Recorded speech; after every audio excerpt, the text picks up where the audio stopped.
前恒大地产的总裁姓夏的，现在呢下落不明，证监会对他的处罚，对他处罚的公告送达也找不到他人，对吧？据说他已经扔到了国外，而且把他的财产也扔了出去。在恒大地产年薪达到了2亿多，在最近他把在香港花了1.6亿当初买下的豪宅，现在亏损将近60%，以7800多万给抛了出去。我们现在房地产有一点困难，房子造了很多很多。我这次去了山西跟陕西，每进入一个县城或者一个5、6、7线的城市，特别是我进入一个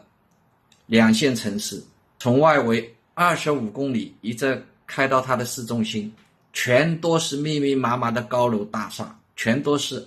几十层的高楼大厦，那个风景可以说很壮观。包括县城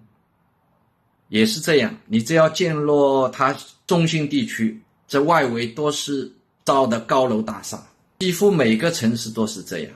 我们造了这么多的房子，投资了这么多的资金，但是到现在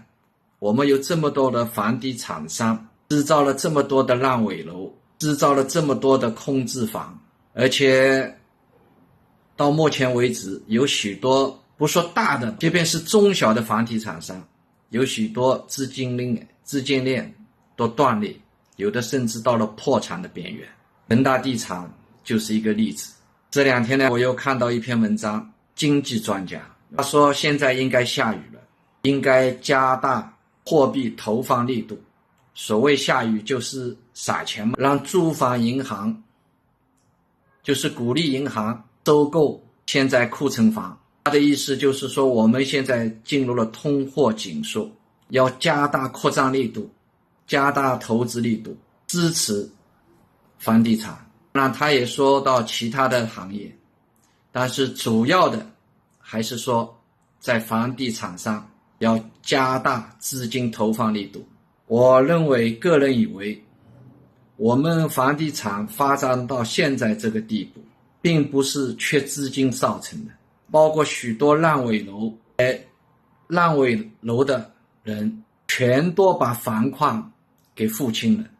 但是这个房款最终到了哪里去？包括像恒大前总裁，包括许家印，他们认出去多少买房者的资金。我们现在需要解决的根本问题是在我们就是这次房地产大发展的过程中所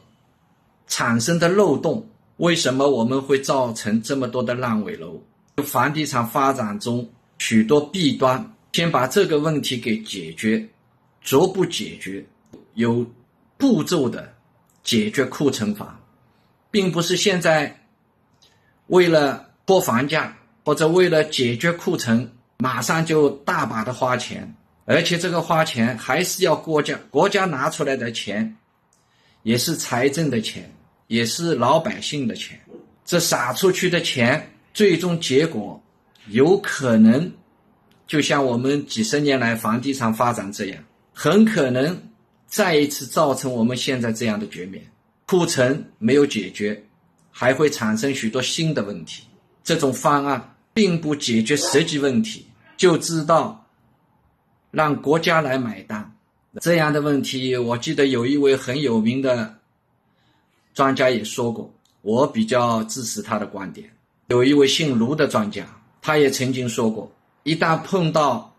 问题了，那些所谓的理论家专家拿不出解决的方案，就知道国家让财政用钱来解决他们造成的烂摊子，对吧？这是坑害国家，不是救房地产，是让问题到最终不但没有解决，还会产生更大的问题。